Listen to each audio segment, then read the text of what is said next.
What's better for the world? What's better for impact? What difference will your life make if you do your PhD or if you run HRI?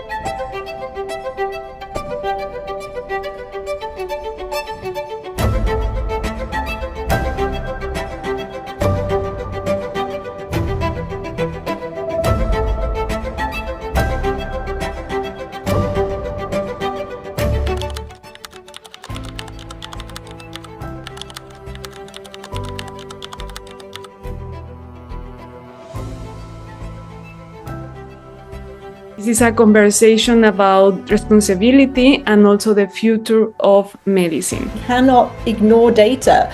Ignoring data is just not scientific. And I think that it's very important for us, also for us young generations of scientists, to understand this. We want honesty, we want objectivity.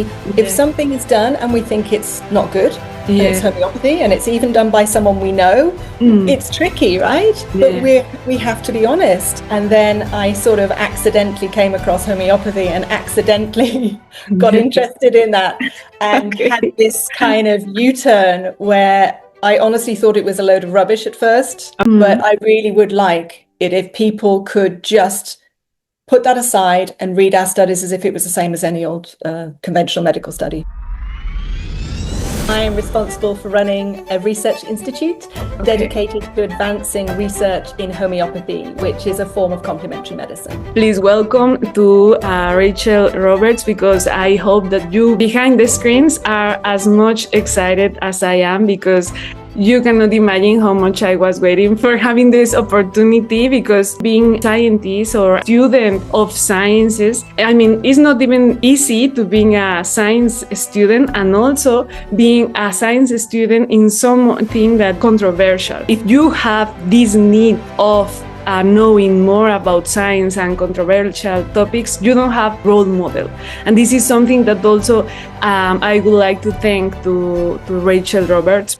All of the evidence we have so far, it suggests that homeopathy is more than a placebo effect. I am Maria Fernanda Aguilar. I am from Mexico, for all those who don't know me. So homeopathy is not a belief system. This is a conversation about responsibility and also the future of medicine. So let's begin. Rachel, she is a biologist and the chief executive of the Homeopathy Research Institute, with a first-class honors in physiology and over a decade of international lecturing experience.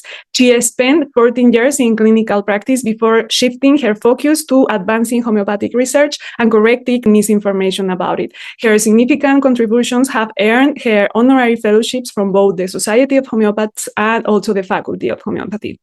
So please welcome to Rachel Roberts, because I hope that you behind the screens are as much excited as I am.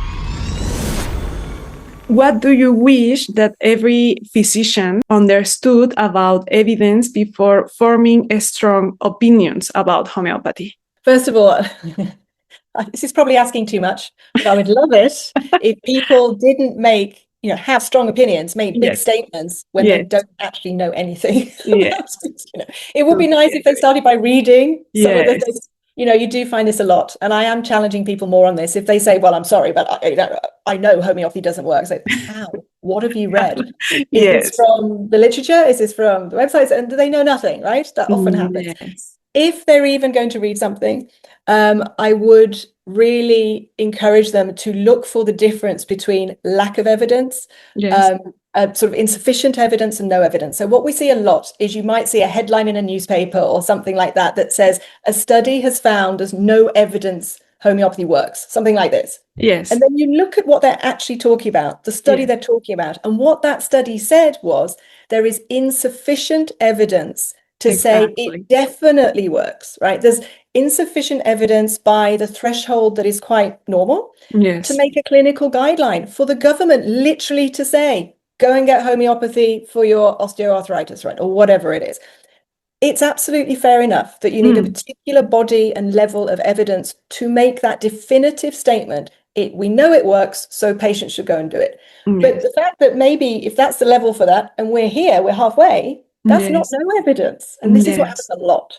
And this is one of the challenges for homeopathy research right now. We have what I would describe as promising evidence, encouraging evidence, building evidence, whatever it is. There's data there. It's good. It's positive, but it's just not enough yet. But that is massively different from either nothing or the worst. They're reading that it doesn't work. Completely different. Totally agree. And this is something that, because in for example, in the hospital, we have new students, and then they know that I am a homeopath, and because I try to be open with them, with everybody, I try to be open with everybody. And then I ask them, what do you think about homeopathy? And they say that I think the same that everybody thinks, that homeopathy doesn't work. And then I ask them, who told you that? Yeah, and where have you got that from? I love it. Exactly. And the same reply is, because my professors in the university told me that. Every time. Interesting. Very interesting, exactly. And I remember, because when I was still in the university, when I was doing because in Mexico we have to do 1 year of service in any kind of hospitals, so I remember that I was in with some other homeopaths, but also only physicians, and there was a student who was in the same level than me, and she told me, homeopathy, you are a homeopath? And I told her yes, and she told me, I remember one of my professors taught us about homeopathy. He used to explain us about homeopathy, and I think that is a very useful tool. And this was the first time that I was hearing that from a physician.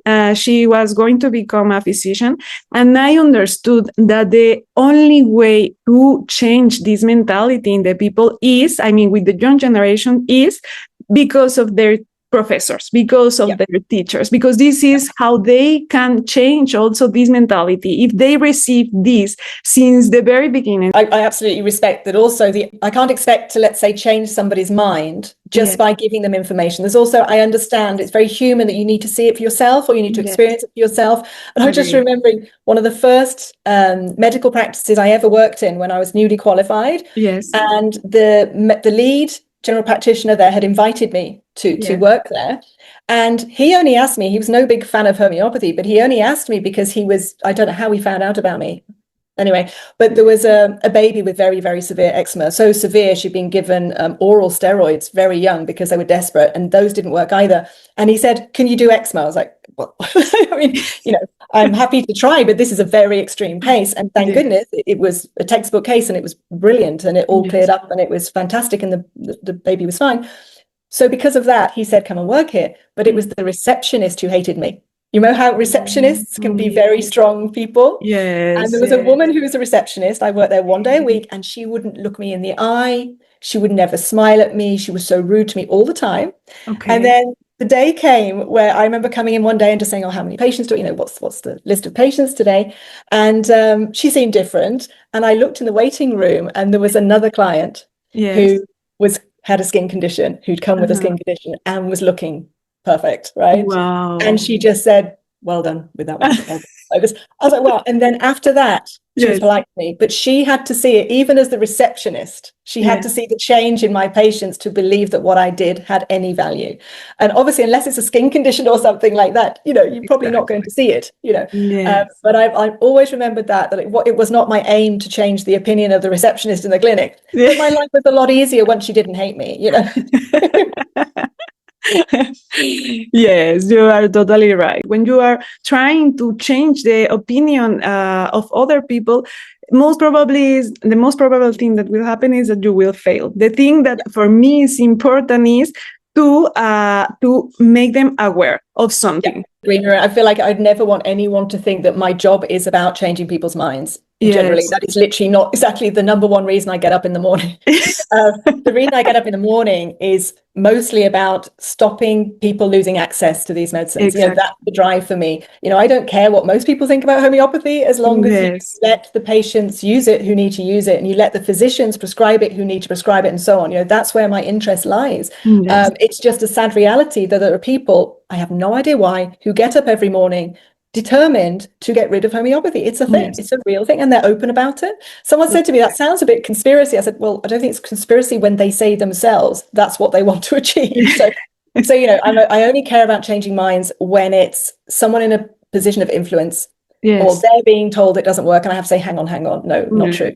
So there, yes, but your average person, I feel like homeopathy to me is just a form of medicine. Yes. Like any other form of medicine. It's another tool in the toolkit. We just want it to be available for those who want to use it. Exactly. I used to be very frustrated when people didn't want me to treat them. It was like, let me help you. Yes. And I remember that I used to be so frustrated for this. If you see someone and you know that that remedy could help that person, I remember those days. Yeah, why you? I can help you. Or it's not that I can help you. You know that something will happen with that patient that will be better for him. So I remember that I used to be very frustrated for this. And then I understood, and I am still understanding this point, that you cannot also not change the mentality of the people.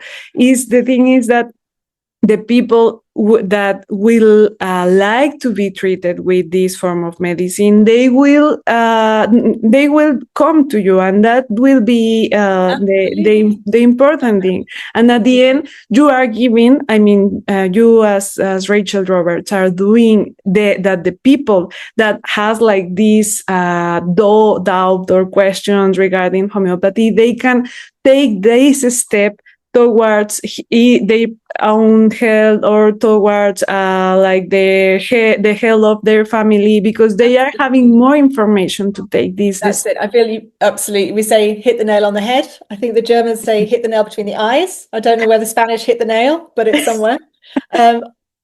A lot of what we do is communication for that reason, that I feel like I said, I really don't care what people think of homeopathy, if they're pro, against, or neutral. I just want them to have access to accurate information and then make their own mind up. So we do a lot of work trying to take those complex papers we talked about earlier, those complex data sets, and making them really easy to understand. So one of the most famous studies, the Matthew 2014 review, where he looked at individualized homeopathy against placebo. Amazing landmark study, impossible to read. Sorry, love you, Robert Matthew. He's a friend of ours. It's a complicated paper for most people, So we did our thing. We wrote a 2-page A4 simple language summary. One of the hardest things we've ever done. It took me, Alex, and Angelina Mosley a lot of time, because it's so complicated, and making it simple. And then we got Robert to sign it off. And he famously talks about, he and I argued for a whole hour over one sentence. Because we strive for absolute scientific accuracy, but simple language, and that isn't always easy, but it's what we try to deliver. So what I hope is that anyone going to the HRI website who doesn't know anything and isn't a scientist, you can look at the FAQs, you can look at our evidence summary, and you can read it. As long as you've got half a brain cell, just have a read and see what you think. And hopefully all the scientists out there can also learn from it. They can see how we've simplified it, but they will be able to look through that and see the science. So that's what we're trying to do all the time. I always send to the patients, to my colleagues, I always send the paper that you prepare with all the scientific evidence of the HRI. I always send that to my patients, to my colleagues, because it's very easy to understand. It has all the information that we have so far with high quality evidence. And this is why also it's so important to give this accessibility to the people, right? So you began your academic journey in biological science. What moment first convinced you that research will become your life's calling? So for me, it was actually quite young. I was still at university in my final year, and that's where I chose to focus on neuroscience. And I started looking at hearing loss in children after meningitis, and I absolutely loved it. And I loved sleep also was another topic I was thinking this could be my thing. And I was happiest on my own in a lab. Do you know what I mean? That was my happy place. And I definitely thought that was my future. And I was signed up to do my PhD in neuroscience. And that's when I thought, okay, it's definitely going to be the ears. It's definitely neurology of ears.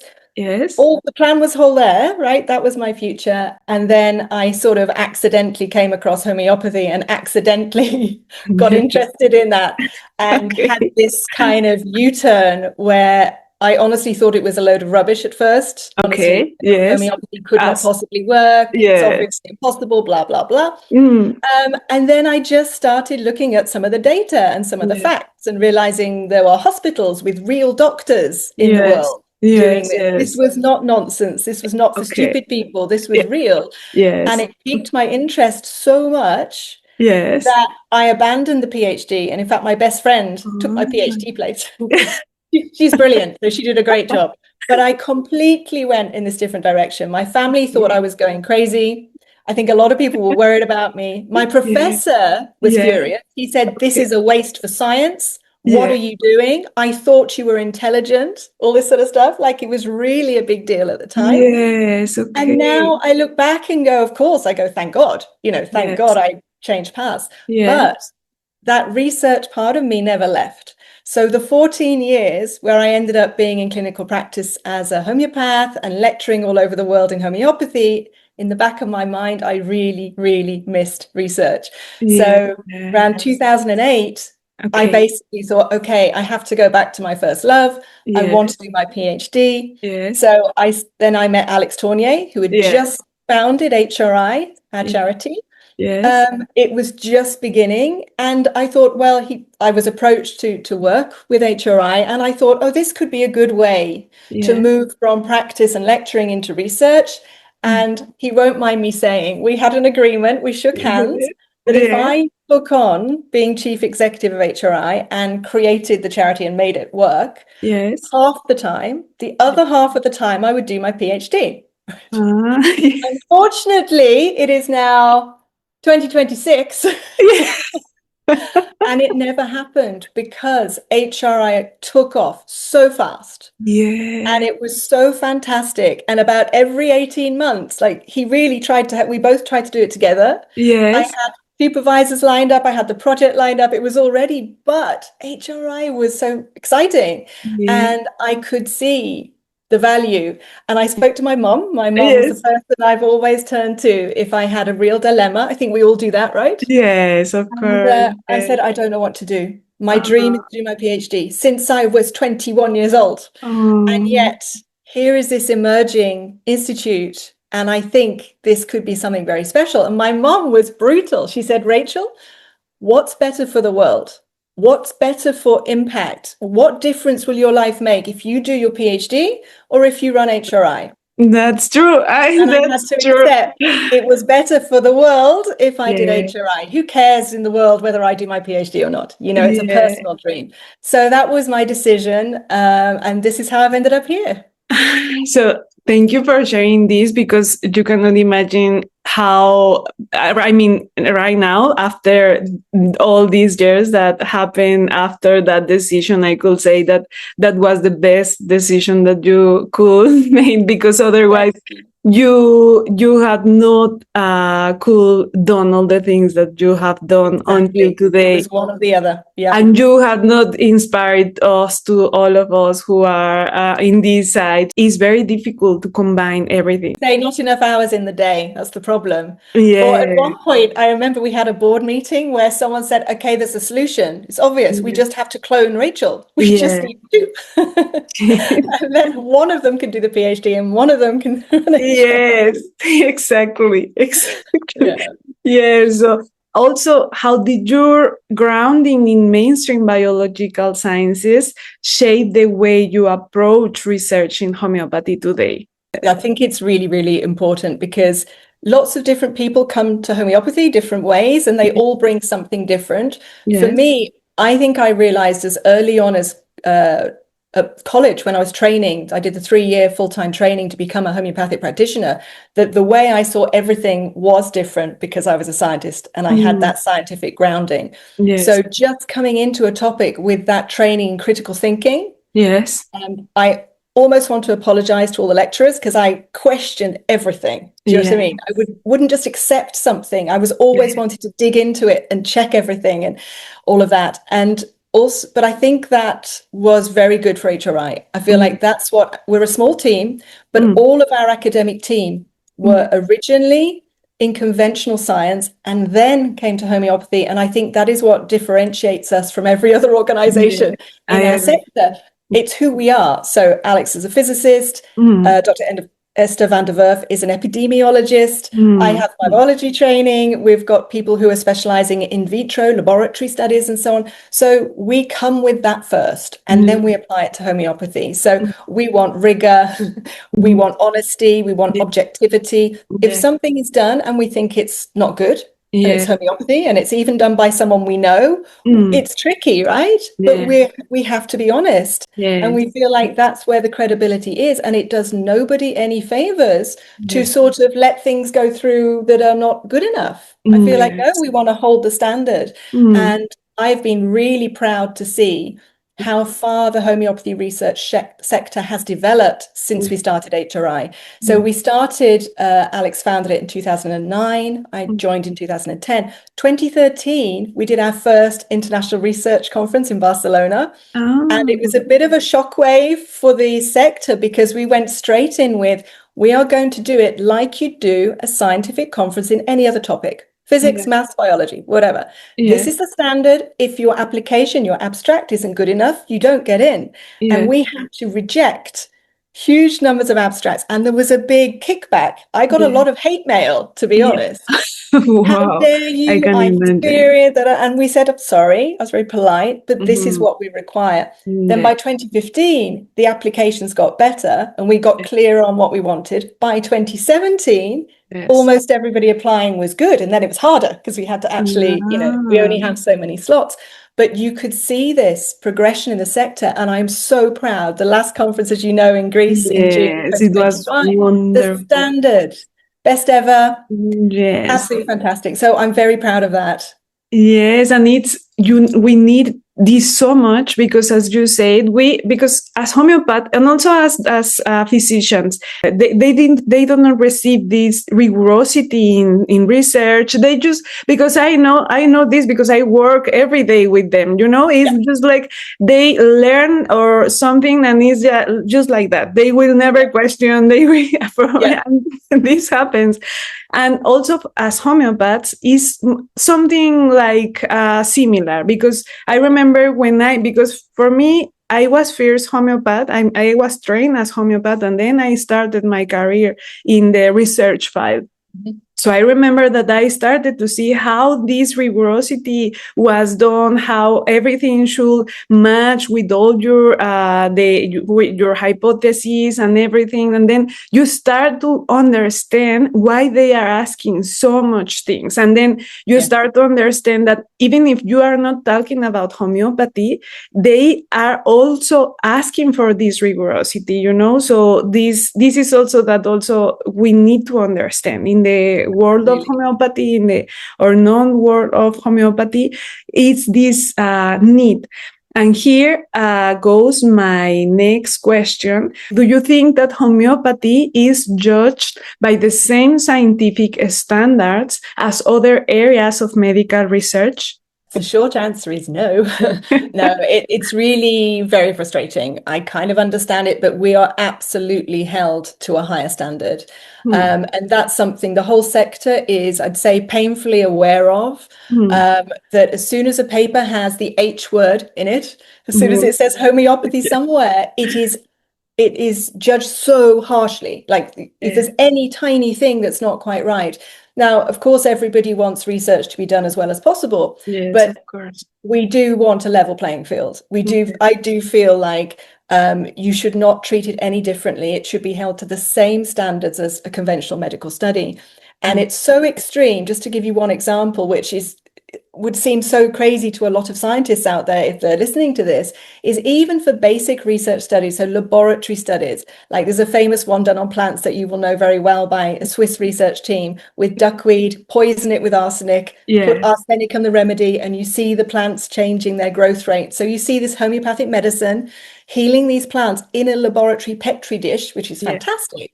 But that had to be randomized, double-blind, controlled, all of this, which you would normally only do in a human study. You wouldn't normally do that in a lab study because clearly plants can't have a placebo effect. Exactly. I don't think their opinion on homeopathy is an issue, right? So if somebody's a normal plant biologist doing experiments, they wouldn't do a placebo control. They wouldn't blind it. They wouldn't randomize it. So we have literally had to go that far. We have to, it's a little bit crazy. So on the other hand, it's made us raise our game, yes. But I really would like it if people could just put that aside and read our studies as if it was the same as any old conventional medical study. Yes, I totally agree. But at the end, as you say, this is good. I mean, it's good because we have level up the standards of the scientific evidence that we have. At the end, of course,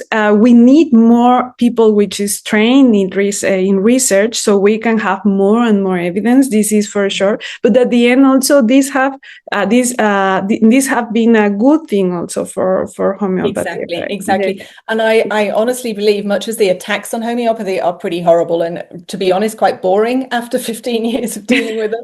You're like, oh my God, not again. And yes, same old argument, completely wrong. Never mind.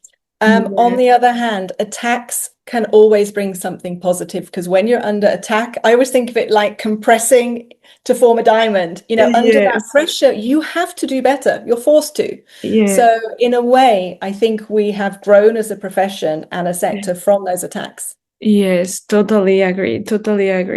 And in this, because this, I know that this has been a very surprising path for you. Not surprising, how I could say, because this changed. Completely surprising. Completely. Yes, of course. If you told me at 20 I would do this, I would have laughed in your face. Seriously. In fact, I would have said, don't insult me by suggesting I'd be a homeopath. I would have taken it as an insult.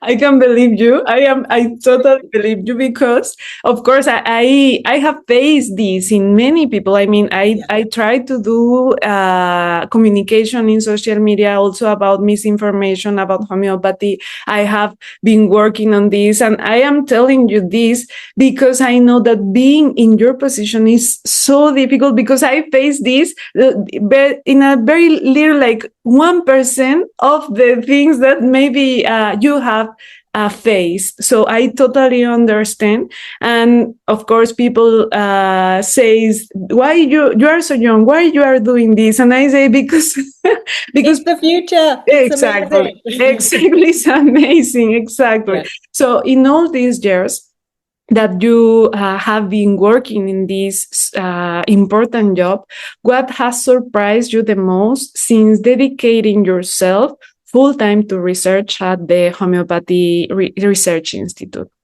I'd say what surprised me most, and it's happened at certain points. So I certainly had that thing of going from homeopathy is rubbish to, oh, homeopathy works. That's a problem for me because it works. Okay. Yes. And then I found myself, I thought, well, okay, it can work for small things, like minor things. And then I had the shock of, oh my God, it can treat deep-seated infections when an antibiotic failed. Whoa. Okay, so it can do serious things. So I kept being surprised along the way. Every time I thought I'll go this far, then this far. So I was pushed and pushed. And then in the research specifically, there was definitely one of those moments when there was this beginning of this emergence of the new field of agrohomeopathy, aquahomeopathy, this use of homeopathic medicines in agriculture, basically in farming. And I'm like, what? And credit to Dr. Angelina Mosley, who worked with us for 10 years. She was the one that used to help us go through the abstracts for the conferences years ago. And I remember it was our Rome 2015 international conference, and we were looking at the applications. She said, Rachel, look at this one from Mexico.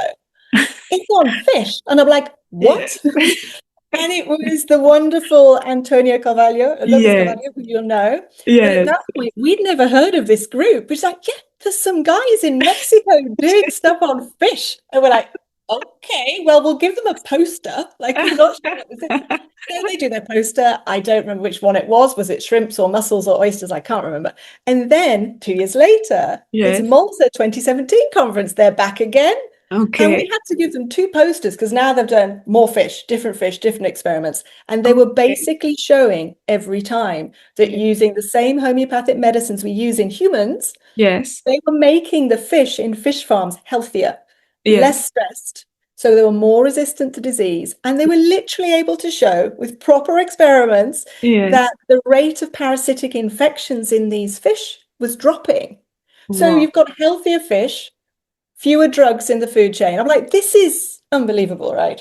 Yeah. So by the time it was London 2019 conference, okay. Yes, we went to them. We said, okay, it's time. okay. Would you like to be a keynote speaker? This is so good. The world has to know about this. So that's how we brought Antonio to London to do a keynote presentation on their whole body of work that we just started looking at in 2015. And now it's taken off.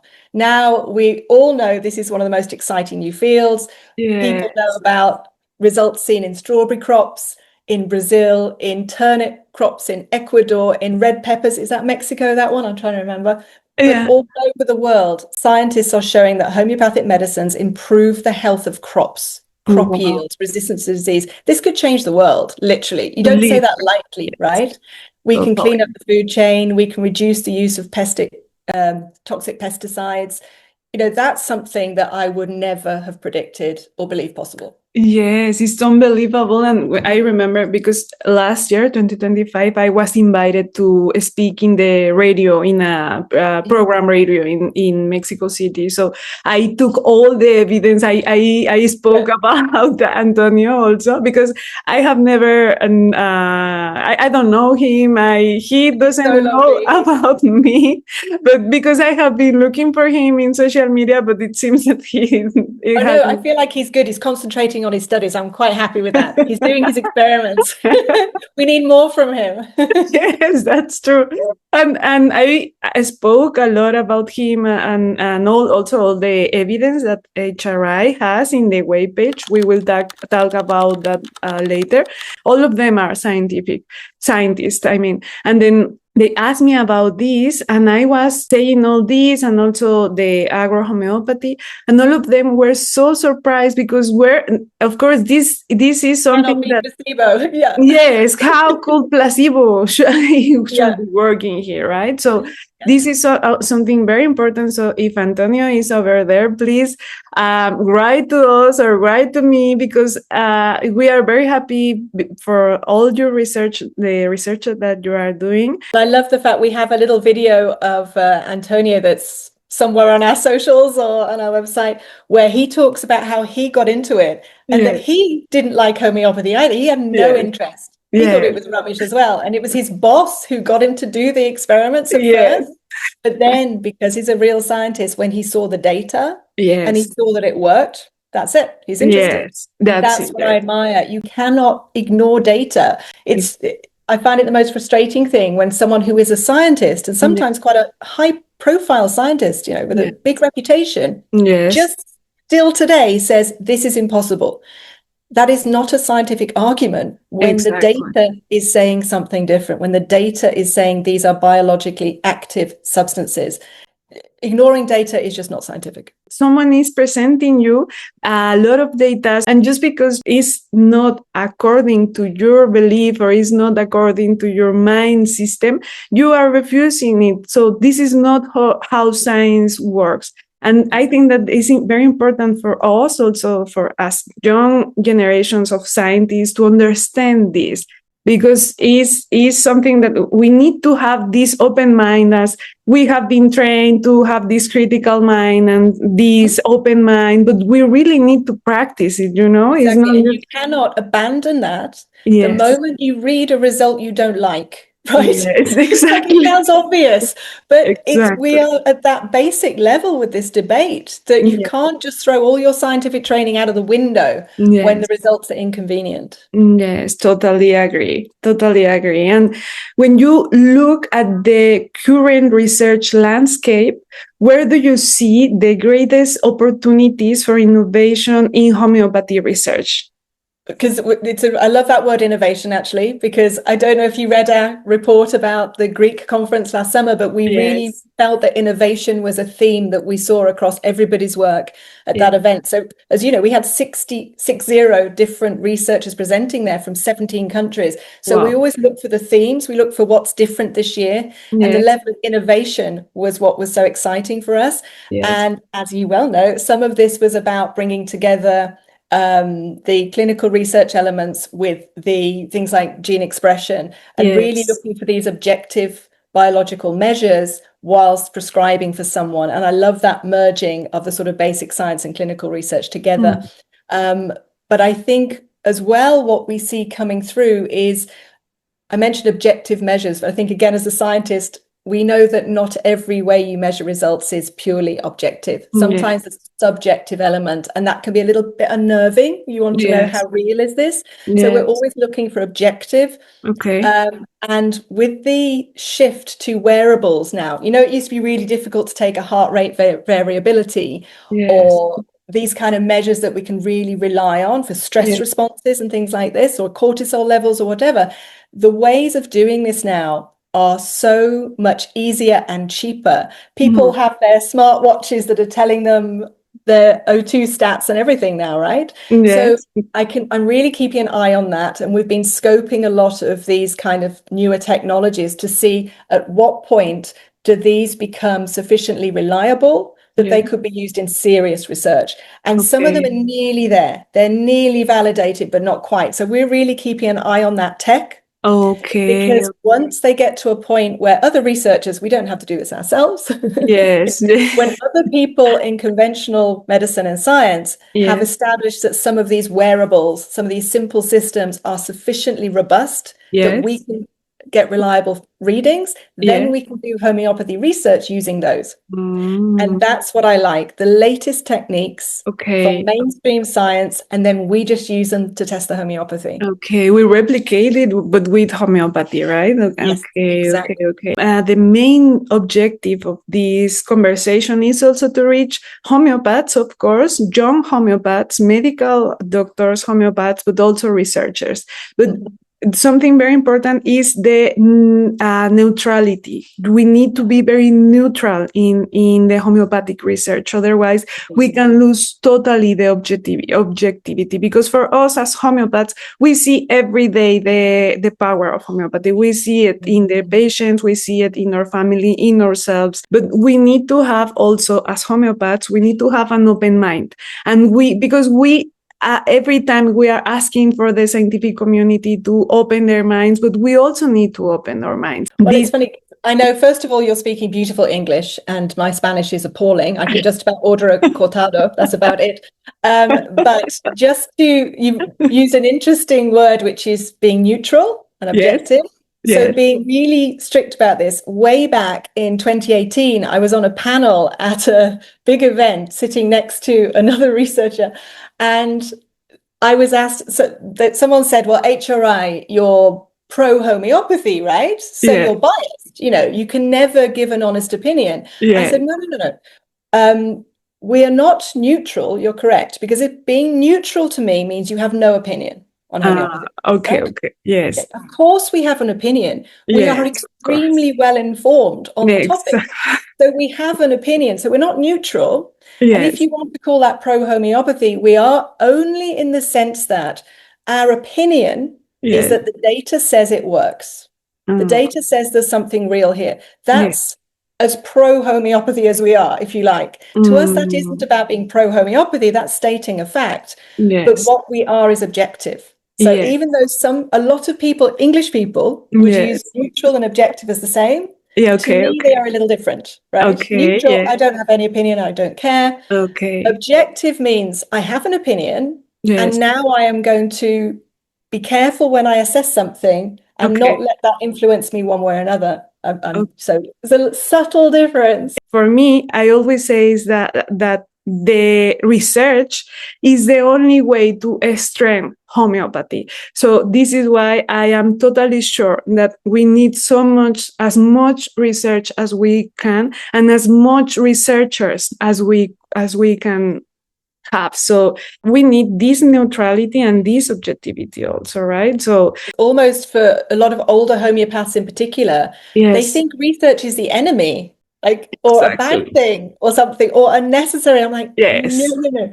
And I think they're threatened by it in some way or something. And probably the first 8 years of HRI, Alex and I were focused a lot actually on the homeopathic sector to convince them that doing this was a good idea. It wasn't so much the outside world. It was our own colleagues going.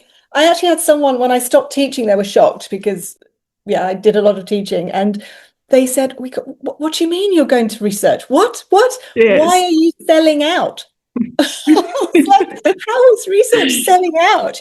So it was very interesting to hear that and realize, okay, we have a lot of education to do here. Say, this is not the enemy. Of course, I understand where that comes from. I understand where some of the conventional restrictions on trial designs don't feel very well suited to homeopathy. Of course, I know all of that. But I think we can both sit here and know that the future is very bright for homeopathic research, because we're getting better and better at finding ways to test it in a way that I call it honoring the homeopathic prescribing and pulling out the best of it and really measuring it well. We're really getting into that territory now. Yes, totally agree. And I didn't know that you have also done this work in the homeopathic community. I didn't know that, because for me, I remember you just took me right back to 2005.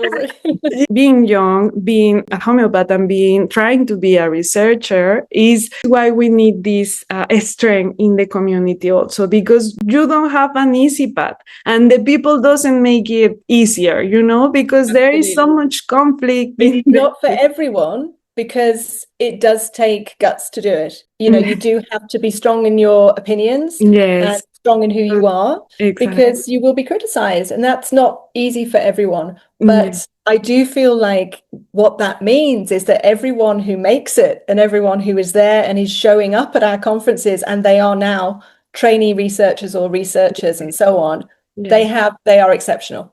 Yes, I totally agree. So we have a smaller community than other ones, because it's not for everyone, but that means the people that come through are quite special. We really need people like you in the front of this. We don't have an easy path. We don't have a support, and we don't have role models, so we don't have like anything. We just have our feelings and our opinion, and that is what we have. So this is why it's so important what you are doing in HRI, and I appreciate it. I really do. So, and also, you say that you know some words in Spanish. Would you like to say something to them? Absolutely not. Spanish speakers. Una copa de vino blanco seco. That's about it. Really bad accent. That's good. That's actually really good, because I can only order wine and coffee. What does that say about me? But it's really good, because I know that the Spanish speakers will love it. So we can go on. The next question is regarding also, can evidence-based medicine evolve without challenging its own assumptions? Right. Yeah. Yes. We're off the very serious topic of wine and the light topic of evidence-based medicine. So actually, I think it does have to change, but only to go back to its origins. Okay. As you will probably know, the original definition of evidence-based medicine was actually brilliant. It was all about saying, use the best evidence available to help patients and to help patient care be the best it can be. But the best available evidence might be an experienced physician in that particular disease. And that's evidence of its own. And then they're just saying, if there's an observational study, use that. If there's an RCT, randomized control trial, use that. But it was very much more just look for the best and integrate it into your clinical decision-making. It was not this monster of this restrictive hierarchy. It's got completely distorted, so that we now have this crazy situation where people say, oh, well, there isn't an RCT. Then nothing else counts. It's like, no. Or actually just saying that these are the best and these are the worst. We know better than that. The people who first introduced these concepts knew that there is no best research design. Which design you use depends on what you're trying to ask, what the question is. Do you want to know if this works under real world situations in a clinic, with all the craziness that goes on in a clinic and all the normal people just turning up? Or do you want to know how well one part of this treatment works exactly when it's highly controlled? And, these are different questions. And that's what we've lost. I would love to see this progression. I think it's coming, where this hierarchy concept gets broken down again. And gets more into a level playing field again for the different types of studies where we're saying, okay, a pragmatic trial, which you will know of, this trial design where it's much closer to real life, this is actually the best for this question we're trying to ask. Or maybe anecdotal evidence should not be ignored anymore. The voice of the patient's experience. They say it helps them. Let's respect that, not call them idiots or say it doesn't count. And probably, I'm not proud of it, but one of the worst moments in a meeting I had years ago, I think it was 2018, 17, 18, and I was really tired. I'd done a lot. And it was probably one meeting too many within a short space of time. And I won't say who it was, obviously, but it was an extremely powerful woman. Yes. And it was to do with the veterinary world.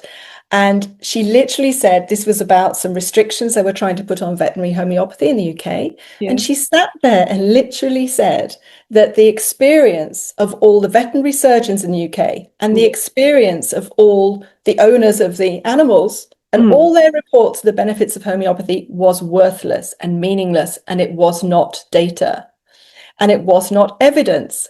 And I heard myself, before I could stop myself, I was so angry. And because I was tired, I couldn't control it. Yes. And I said, it's anecdotal evidence. There's a clue in the name. It's evidence. And she was obviously, it sounded very insane. She said, don't you? She really went mad. And I had to apologize immediately for my tone.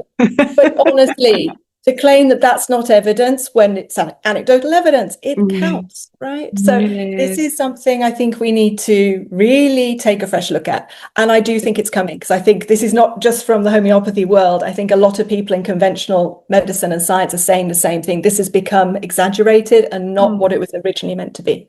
Every homeopath by itself is a researcher, because every patient also is like this hypothesis. So we don't need to be like in a war with the research. We need to understand that research itself belongs to homeopathy. So this is something that I just wanted to add regarding that topic. Absolutely. And I think you're absolutely right that, again, it's funny, we hear some misunderstandings about HRI over the years. We focus in different areas at different times, and sometimes people can misunderstand. And I've heard people say, completely contradictory, I've heard people say HRI only cares about randomized controlled trials. Okay. And I've heard HRI only cares about mechanism of action research. I was like, well, we can't be both, but never mind. I've also heard, we hear these things, and I can see where it comes from, I suppose, what people, and I finally realized the other day, we're about to change it actually, that our mission statement on our website, I think it still says dedicated to promoting high quality research in homeopathy, right? By high quality, we don't mean RCTs, not the top of the evidence hierarchy, like I've said. We mean high quality everything, even from a single case report or data collection done by homeopaths, right? High quality data collection, high quality case reports, high quality observational studies, high quality RCTs. But I could see there's this misunderstanding. Like you're saying, research isn't just this pinnacle large-scale trial. Exactly. Let's do all sorts of research, but do it well. That's how we feel. Yes, totally agreed. And how important is this interdisciplinary dialogue between all these fields, immunology, physiology, clinical research, for the future of homeopathy, also physics? How do you think how important is this? I think it's essential, I would say. So another thing, to give the credit all the way back to Alex Tournier when he founded HRI. And when we got together and sort of made it all happen, the reason it went so fast was because we were very in tune. We had the same approaches, and we were both in favor of going for multidisciplinary work. And that came originally for him from his work at Cancer Research UK, a very famous institute. He'd been there for 10 years. And he had lived through 10 years of seeing that you really make progress when you have multidisciplinary teams, when you have researchers with different backgrounds collaborating on a single project. And you're looking at the same problem from different angles simultaneously. That's when you move forward a lot faster, and when your results have an extra level of rigor. So because he came from that world, and because this made total sense to me, probably because I have been mentally merging biology and homeopathy for years, and all these different concepts of miasms and gene expression for years, that was very natural to me. So that's why from our first conference, we wanted everybody, and that had never been done before. So before 2013, there were conferences for the basic researchers who got together and talked about all their cell studies and their laboratory studies. And if there was any research at all, it would be people doing clinical research who were invited to main homeopathy conferences, like for a side session, complete separation. Or virtually complete separation between the clinical research and the laboratory research. So from day one, we said we want everybody. If it's good research, we want it. And then we didn't know whether it would work, but it absolutely has worked. That the feedback we've had from the conferences every 2 years is that it's when you get this synergy. So you see somebody saying, well, I got this reaction with sulfur in my plant studies. Well, I got that reaction with sulfur in my clinical trials. And you start to make these connections. And I think of it as cross-pollination between the lab nerds and the clinical researchers. Really raise each other, and they learn from each other, and then we all collectively move forward a lot faster. So I think it's essential. And we are almost finishing or reaching the end of this exciting conversation. I will just like to hear these two questions more from you. How aware do you think we are at this point of the potential of homeopathy? Ooh, interesting question. So I feel very blessed, because I feel like I have a pretty good understanding of what it can do now, because I've worked with it for 30 years. Like by now, if I didn't know a fair amount, there'd be something wrong with me. But I feel like I could, like you said, when I think back to what I've seen it do in patients, and because I've seen what it can do in clinical trials and in laboratory studies, I am aware it's phenomenal. I mean, it's incredible. I literally could not imagine life without it for my own health or those I care about. It's like conventional medicine is great and we use it when we use it, but homeopathy does so much that I honestly see the only way forward for the future is to have both, because they're both brilliant. So I feel like I can personally, I've been able to look at it and see the power of it. Now, in terms of the rest of the world seeing that, and in terms of demonstrating that scientifically, I think we have a long way to go, but we are absolutely getting there. And I feel like I'm kind of excited about getting more basic research done where we can, like the acupuncturist did, remember the famous study where they just, all they showed was that putting pins in you could make you release endorphins. I feel like I want us to go there. I want to reach that point where we can definitively show you take a remedy and look what happens in your body. Something really, really crystal clear like that. And we're not quite there yet, but I'm sure it's doable. And I really want to see it where it's tested a lot, fully integrated with conventional medicine, which is the reality of the world. I don't know anyone who only uses homeopathy and never, ever uses conventional medicine. Do you know what I mean? Or yoga or chiropractic or whatever. I want to see much more of these pragmatic trials where we rigorously say what happens to people in real life when they have homeopathy as part of their healthcare package in the real world. And we have some of this. It's incredibly promising. It's showing really good results, but I want more. I'm greedy. I want more. Gosh, well, after the 15 years in this part of the homeopathy sector, I guess I would really like to think that I can leave the research sector more united, collaborating more, because I feel like that's what we've already achieved to some extent. I think when I entered this world, there were a lot of brilliant researchers out there, but they were very isolated, doing their own thing under a lot of pressure. And I feel like HRI has helped to create a community. And like I said, it is a special community. And I hope that whenever I decide it's time to step away, that I can feel that I've left the homeopathy research sector in a better place. That's amazing. That's amazing. And I am totally sure that you are doing exactly what you are saying, because I see it with my eyes. When someone in the other part of the world is doing something which is so important and which is giving so much echo, then in that other part of the world, someone will start doing also their best or doing something that will remain with the same echo of the other part of the world. So I think that this is what is happening also with all the work that you are doing and all the work Good. No, I'm not imagining it. It's good to know you're living proof. You can tell me it's working. It's working. It's really working. Believe me, it's working. And this is why I was so happy to meet you in Greece last 2025, and also to meet all the team of the HRI, because you are doing a great job in the whole world. We come to the end of this conversation. One thing becomes clear: science is not only built on answers, but also on the courage to keeping asking.